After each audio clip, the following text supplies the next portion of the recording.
Aku masih duduk di pinggir kasur, napas ngos-ngosan, keringat mulai ngerembes di balik kaos oblong.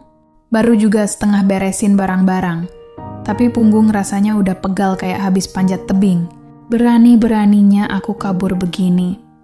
Gumamku pelan, sambil melirik koper besar yang udah robek sedikit di ujung. Tapi ya, mau gimana lagi?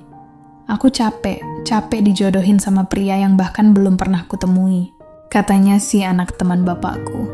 Katanya mapan, katanya alim. Tapi aku nggak butuh itu semua kalau aku sendiri belum siap. Aku nggak mau gagal dalam pernikahan.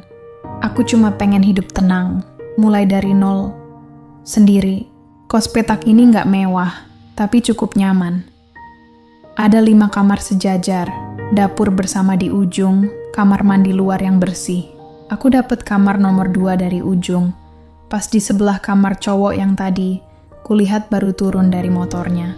Cowok itu pakai kaos hitam, celana training, rambut agak berantakan tapi mukanya adem. Tapi cuek banget. Cuma ngangguk waktu aku nyapa singkat. Aku lagi nyeret dus berisi alat masak waktu suara itu muncul dari belakangku. Butuh bantuan, Mbak. Aku nengok. Ternyata dia, cowok kamar sebelah itu, berdiri di depan pintu kamarku sambil bawa galon kosong. Enggak kok. Maksudnya, ya boleh deh kalau kamu nggak keberatan. Jawabku agak gugup. Dia senyum kecil. Saya Dika, kamar 3. Aku Ayu, jawabku sambil senyum tipis. Beberapa menit kemudian, dia udah bantuin bawa galon ke dapur dan nyambung selang dispenser. Gerakannya cekatan, tapi nggak banyak bicara. Aku cuma berdiri di sampingnya, pura-pura sibuk ngelap meja padahal ngelirik terus. Baru pindah ya, Mbak? Tanya dia tanpa menoleh, kayak sok cuek gitu. Iya, baru tadi pagi sampai. Langsung ngerapihin biar nggak berantakan banget, jawabku, sambil ngelap debu di kompor. Oh, kerja di mana? Freelance sih, Mas. Admin online. Bisa dikerjain dari kamar. Dia cuma angguk-angguk. Beberapa detik hening, sampai akhirnya dia selesai dan berdiri lagi, ngelap tangan ke celana. Kalau butuh bantuan apa-apa, bilang aja, kita tetangga, katanya sambil senyum. Dan entah kenapa, senyumnya tuh hangat banget. Bikin dada kayak nyesek tapi enak. Aku angguk pelan. Dika! Tiba-tiba ada suara cowok lain dari ujung lorong, kayaknya anak kos juga. Iya, bentar! Dika balas teriak lalu nengok lagi ke aku. Aku balik dulu ya? Iya, makasih bantuannya. Dia angkat 2 jari, lalu jalan santai ke arah belakang. Aku masih berdiri di situ, ngeliatin punggungnya menjauh. Rasanya lucu. Baru beberapa menit ketemu, tapi suasananya udah beda. Nggak tegang, nggak aneh, kayak cocok aja. Aku masuk kamar lagi, duduk di atas kasur, ngelihat koper yang belum kebuka, lalu senyum kecil. Mungkin pelarianku kali ini bakal jadi awal cerita yang beda. Udara malam ini lembab, gerah. Kipas angin muter tapi anginnya kayak ogah-ogahan. Aku baru selesai mandi dan lagi ngelap rambut pakai handuk waktu petir nyambar di luar. Aku kaget, langsung duduk. Hujan deras banget di luar. Gorden jendela kamar ngelambai pelan karena angin masuk dari lubang angin di atas pintu. Belum sempat mikir mau tidur lebih awal. Tahu-tahu, suara petir keras menggelegar. Lampu padam. Gelap. Bener-bener gelap. Aku langsung berdiri, ambil HP, nyalain senter. Bulu kuduk langsung merinding. Suara hujan, suara air netes dari atap ke ember, semua jadi kedengeran jelas banget. Kos ini emang nggak serem, tapi gelap kayak gini bikin bayangan di dinding seolah-olah bergerak. Aku berdiri di pintu kamar, buka dikit. Lorong kos juga gelap. Aku ragu mau keluar, tapi suara langkah kaki mendekat bikin jantungku makin deg-degan. Yuk! Suara berat yang familiar itu nyaut dari balik pintu. Aku pelan-pelan buka lebih lebar. Ternyata Dika udah berdiri di depan pintu, senter di tangan, pakai kaos dan celana pendek. Listrik mati semua ya, Dek? bikin males. Tanyaku setengah gugup. Iya, dari tadi. Mungkin trafo depan kena petir, katanya sambil nengok ke arah dapur. Aku cuman angguk, sambil masih berdiri di ambang pintu. Panik ya, Yok? Dia senyum kecil. Dikit sih, jawabku jujur. Kamar kamu bocor nggak? Tanyanya lagi. Aku geleng. Enggak sih, tapi tadi sempat dengar suara air netes dari dapur. Oh, itu keran bocor emang dari dulu. Biar aku cek bentar, kamu ikut aja nggak apa-apa? Akhirnya aku ikut dia ke dapur. Kami jalan pelan, cuma pakai cahaya dari HP-nya Dika. Suasana remang-remang begini malah bikin deg-degan. Bau tanah basah dari luar masuk lewat celah pintu belakang. Sampai dapur, dia jongkok, pegang keran, benerin sebentar. Suara netesnya berhenti. Aku berdiri di samping, nunduk dikit, ngelihat tangan dan lehernya yang basah kena gerimis dari luar tadi. Tangan kamu dingin banget, kataku pelan waktu dia berdiri dan ngelap tangannya ke celana. Dia nengok, senyum tipis. Kamu juga, padahal barusan habis mandi ya. Aku cuma nyengir. Terus kami berdiri bareng di situ, hening sejenak. Tiba-tiba, biar petir nyambar lagi. Aku kaget refleks narik tangan Dika dan berdiri deket banget. Astaga, Dika, aku takut. Bisiku sambil nutup mata. Pas aku buka mata lagi, tanganku masih megang tangannya. Aku buru-buru lepasin, malu banget. Maaf, aku kaget. Dia geleng pelan, masih senyum. Nggak apa-apa, aku balik ke kamar dengan pipi panas. Tapi sebelum nutup pintu dia sempat bilang, kalau takut bisa duduk bareng aja di depan. Aku juga belum bisa tidur. Aku diam sebentar. Terus akhirnya ambil jaket tipis dan keluar lagi. Kami duduk di bangku kayu kecil di depan kamar masing-masing, sambil nyender di tembok. Suasana gelap. Cahaya senter kecil cuma ditaruh di lantai, bikin bayangan kami jatuh ke dinding panjang lorong kos. Dingin tapi entah kenapa. Hangat. Dika, kamu pernah takut sendirian nggak? Tanyaku pelan. Dia nengok dikit.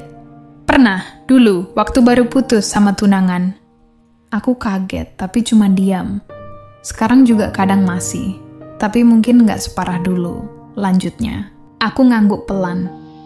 Aku juga lagi kabur, tahu nggak? Dia melirik. Kabur dari perjodohan. Aku nyengir tipis. Dia ketawa kecil. Wah, berat tuh. Makanya aku kabur, jawabku. Kami ketawa bareng. Lucu, absurd, tapi malam itu terasa banget sesuatu mulai tumbuh. Nggak kelihatan, tapi kerasa. Seperti aliran listrik kecil yang nggak butuh PLN. Besoknya sepulang kerja, aku jalan cepat di trotoar. Gerimis baru aja turun sebentar bikin aspal agak licin. Langit udah gelap, lampu-lampu toko mulai nyala satu-satu. Hari ini capek banget. Kerjaan numpuk dan aku cuma pengen sampai kos, mandi air hangat terus rebahan. Pas lagi nunggu lampu merah nyebrang, aku dengar suara klakson pelan dari arah kiri. Tit, tit. Aku nengok, kaget. Dika? Tanyaku, setengah nggak yakin. Dia senyum dari atas motornya. Baru pulang? Aku angguk sambil senyum juga. Capek banget. Kamu dari mana? Dari bengkel. Tadi lembur, servis mobil orang kaya yang rewel. Katanya sambil nyengir. Aku ketawa lemes. Yuk bareng. Mau aku anterin? Aku sempet mikir sebentar, tapi akhirnya angguk. Boleh deh. Aku naik ke boncengan, pelan. Dika naikin motornya pelan-pelan, padahal jalannya sepi. Dia memang selalu hati-hati. Badannya agak condong ke depan. Dan sesekali angin bawa aroma parfum yang enggak tajam, tapi nyaman. Ayu, katanya waktu lampu merah lagi. Kenapa, Dek? Kamu udah makan? Aku geleng. Belum. Temenin aku makan ya, aku juga belum makan apa-apa. Aku mikir sebentar. Emang mau kamu ajak makan di mana? Ada tempat enak, ada saung-saung kecil gitu. Dikit keluar kota tapi nggak jauh kok. Nggak apa-apa ya? Aku diam sebentar, terus senyum. Boleh. Asal kamu yang traktir. Dia ketawa kecil. Hahaha, siap bos. Kami berdua akhirnya nyampe di tujuan. Gerimis udah reda waktu kami sampai di resto kecil itu. Lampu-lampu kuning redup bergelantungan di antara saung-saung kayu yang berdiri rapi di atas kolam. Angin malam semilir, bikin udara terasa adem banget. Dika milih saung paling pojok, yang agak sepi dan tenang. Aku duduk bersila di atas tikar rotan, narik napas panjang. Tempatnya enak ya, dia senyum tipis. Aku sengaja ajak ke sini, biar ngobrolnya nggak keganggu sama musik keras atau suasana ramai. Kami pesan makanan, lalu datang teh hangat disajikan duluan. Obrolan ngalir begitu aja. Dari yang ringan sampai yang agak dalam. Aku ngerasa nyaman. Padahal biasanya aku nggak segampang itu terbuka sama orang. Dika, kataku sambil ngaduk teh. Kamu pernah takut jatuh cinta lagi? Dia ngangguk pelan. Pernah, tapi lebih takut kalau nggak nyoba lagi. Hidup kok sendirian terus gitu. Aku senyum kecil. Iya juga sih. Kadang coba buat buka hati itu perlu. Beberapa detik kemudian dia mendekat sedikit. Tatapan matanya berubah serius. Tangannya pelan-pelan nyentuh jemariku yang lagi ada di atas meja. Aku nyaman sama kamu, Yu. Suaranya rendah. Aku cuma diam, mataku tetap menunduk. Rasanya deg-degan. Lalu dia makin mendekat kayak mau nyium, dan aku buru-buru mundur sedikit. Loh, tunggu dulu, kataku sambil senyum canggung. Kita belum ada hubungan apa-apa kan? Dia kaget sebentar, terus senyum. Loh, belum boleh ya? Aku nyengir. Belum lah. Minimal tanya dulu gitu. Jadian yuk atau apalah. Masa langsung nyosor gitu, aneh kamu. Kami ketawa bareng. Canggungnya lucu. Untung banget pas suasana hampir aneh, pelayan datang bawa makanan. Nasi bakar, ayam goreng, lalapan. Aromanya langsung bikin perut keroncongan. Makan yang banyak ya, kata Dika sambil naruh sendok ke tanganku. Kami makan sambil ngobrol santai. Kadang diam sebentar, bukan karena kehabisan topik, lebih ke menikmati suasana, makanan, dan satu sama lain. Setelah piring udah tinggal sisa sambal, kami duduk selonjoran sambil minum teh lagi. Dika ngelirik aku pelan. Ayo. Suaranya agak pelan kali ini. Kalau aku bilang, aku pengen mulai dari awal bareng kamu, kamu mau? Aku nengok, matanya serius. Tangannya nyari jemariku lagi. Aku nggak buru-buru. Tapi aku juga nggak mau pura-pura nggak ngerasain apa-apa. Kamu bikin aku nyaman, ketawa, dan deg-degan. Aku suka sama kamu. Aku diem sebentar, napas agak berat, tapi hatiku berisik. Sebenarnya aku juga suka kamu, Dika, bisiku. Dari awal udah kerasa. Tapi aku takut, ya gitu, takut lagi. Kalau takutnya bareng, nggak apa-apa kan? Katanya sambil senyum. Aku ketawa kecil. Kamu bisa romantis juga ya, Dik, ternyata. Karena aku serius ini, Yu. Aku pelan-pelan nyender dikit ke arahnya. Dia natap aku dalam-dalam. Lalu sekali lagi maju pelan. Kali ini aku nggak mundur. Ciuman itu datang dengan sendirinya. Lembut. Malu-malu. Tapi makin lama makin hangat. Tangannya megang pinggangku pelan. Nafas kami mulai berat. Tapi bukan buru-buru. Semua terasa pas. Aku tutup mata, ngerasain detak jantungku sendiri di dada. Pas kami saling melepas, aku senyum sambil narik napas. Kayaknya kamu pengalaman banget. Dia ketawa kecil. Enggak, cuma dikit. Tak lama setelah itu, kami gak banyak ngobrol lagi. Lalu balik ke kos. Perjalanan pulang sunyi, tapi tenang. Dika pegang setir motor. Tapi aku lihat, Dika sesekali nengok lewat kaca spion ke aku yang diam tapi senyum terus dari belakang. Sampai kos, aku turun pelan. Kami berdiri di depan kamar masing-masing.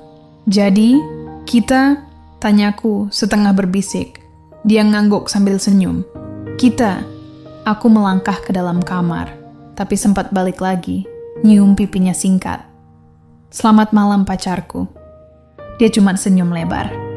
Selamat malam juga pacarku sayang.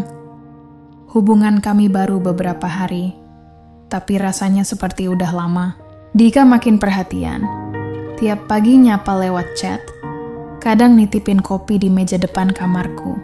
Aku pun jadi sering senyum-senyum sendiri, dan suasana di kos jadi beda. Sore itu, aku pulang kerja lebih cepat. Langit mendung, suasana sedikit gerimis. Aku semangat mau kasih kejutan ke Dika. Rencananya mau ngajak masak bareng. Tapi waktu masuk gang kos, aku lihat motornya nggak di depan. Kosan sepi, cuman ada suara TV dari kamar tetangga. Aku jalan ke kamarnya.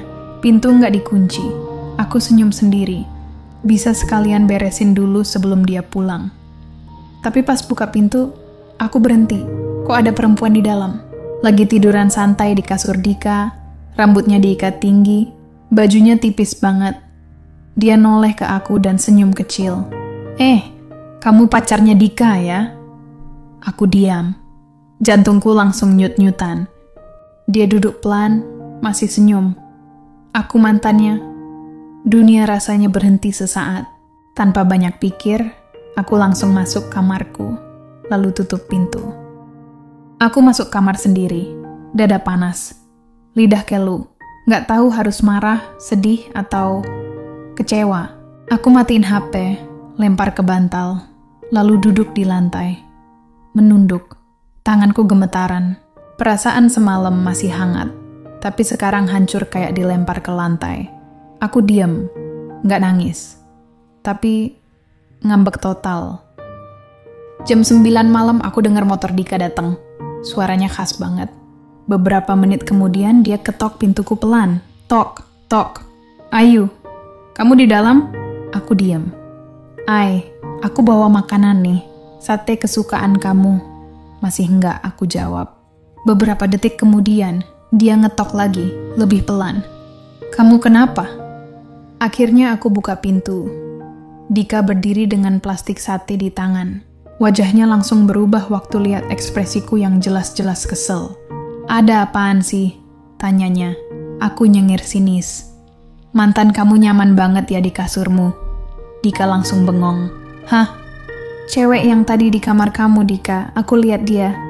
Enak banget tiduran di kasur kamu. Dia masuk, naruh plastik makanan di meja, lalu megang bahuku. Aku nggak tahu dia datang. Aku tadi keluar beli makan. Pulang-pulang udah nggak ada siapa-siapa.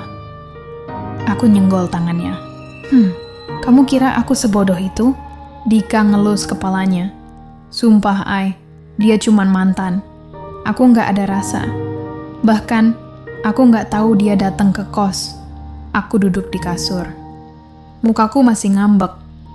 Tapi jujur, aku mulai bimbang. Tatapan Dika tulus banget. Kenapa kamu nggak bilang ke dia kalau kamu udah punya pacar? Tanyaku pelan. Aku belum sempat. Aku pikir dia nggak akan muncul lagi. Kita udah lost contact. Aku juga kaget kalau dia tahu kosanku. Henning.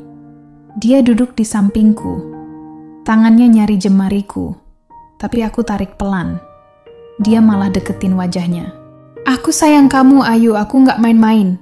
Aku masih nahan. Tapi hati mulai retak. Jadi, kita masih pacaran? Tanyaku, suaraku pelan banget. Dia senyum tipis. Masih, kecuali kamu mau putusin aku sekarang juga. Aku ngelirik.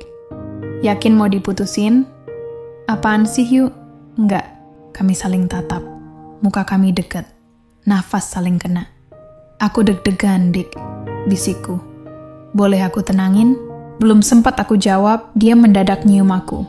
Lembut, lama. Kali ini enggak ada yang nolak. Tanganku narik bajunya, pelan. Nafasku berat. Dia peluk aku, nyenderin kepalaku ke dadanya. Aku ngerasain detak jantungnya. Aku takut kehilangan kamu, Yu, bisiknya. Bikin aku yakin terus, Dik, jawabku. Tangannya mulai meraih pinggangku. Ciumannya mulai gak terkendali. Aku jadi gak bisa ngontrol perasaanku. Dingin di luar, tapi tubuhku kerasa panas. Kami jatuh berdua ke atas kasurku. Nafas saling campur. Jemarinya nyentuh kulitku pelan, ngebuat tubuhku gemetar. Aku udah gak bisa nahan. Malam ini, aku gak tahu seberapa dalam Dika mencintaiku. Dan dia ngelakuin semuanya begitu saja, tanpa banyak kata. Paginya, aku bangun lebih awal dari biasanya. Badanku masih pegal, tapi bukan cuma itu. Hati juga penuh tanda tanya. Dika masih tidur di sampingku, wajahnya tenang banget, nafasnya pelan, tapi kepalaku riuh. Aku narik selimut, duduk di pinggir kasur sambil melamun. Apa yang terjadi semalam indah, iya, tapi juga bikin aku gelisah. Aku belum pernah sama siapapun. Dika adalah yang pertama, dan dia gak pakai pengaman. Tanganku gemetar sedikit waktu narik napas panjang. Kalau ini jadi, gimana nanti? Pikiran itu muter-muter di kepala. Aku belum siap untuk segalanya sendirian. Tapi aku juga gak mau kayak cewek-cewek yang gampang bilang, gak apa-apa, urusan nanti. Aku butuh kepastian. Dika akhirnya bangun. Matanya masih sayu, rambutnya berantakan. Tapi senyumnya muncul begitu lihat aku duduk termenung. Pagi sayang, suaranya berat. Kok udah bangun? Aku noleh pelan. Kita perlu ngobrol. Dia duduk, nyender di tembok. Tentang apa? Aku narik napas. Tentang semalam. Dia langsung serius. Aku lanjut pelan. Aku baru pertama, Dika. Kamu yang pertama buat aku. Dia kaget. Kamu yakin sama aku kan, Yu? Aku ngangguk, mataku mulai berkaca. Tapi kamu gak pakai pengaman. Aku takut. Dia buru-buru meraih tanganku, mencium jemariku. Aku minta maaf, Ai. Aku khilaf. Aku gak bisa mengendalikan diri. Aku mengangguk pelan. Aku juga. Tapi sekarang aku mikir, kalau nanti ternyata jadi, aku harus gimana? Dika diam sebentar. Lalu matanya menatap aku dalam-dalam. Kalau jadi, aku tanggung jawab. Tapi bahkan tanpa itu pun, aku serius sama kamu. Aku nggak cuma pengen pacaran. Aku pengen hidup bareng kamu. Aku diem. Deg-degan banget dengarnya. Tapi ini yang aku butuhin. Kamu yakin? Tanyaku lirih. Mau nikah? Dia angguk tanpa ragu. Yakin? Banget. Aku peluk dia. Kenceng. Air mataku netes diam-diam. Aku pengen kamu ketemu orang tuaku, bisikku. Dia usap punggungku. Kapanpun aku siap. Aku senyum kecil. Minggu, aku mau pulang. Kamu mau ikut? Dia cium keningku. Aku ikut. Aku bakal buktiin ke mereka kalau aku pantas buat kamu. Minggu kami akan pulang ke kampungku. Aku nggak tahu bakal gimana reaksi orang tuaku. Tapi satu hal yang pasti, Dika nggak lari. Dia tetap ada di sini. Dan itu bikin aku makin yakin. Perjalanan ke kampung kali ini beda rasanya. Biasanya aku pulang sendiri naik travel, kali ini duduk di sebelah Dika. Tangannya sesekali menggenggam jemariku diam-diam. Ada rasa haru, juga deg-degan. Kepalaku penuh bayangan. Reaksi bapak, ibu.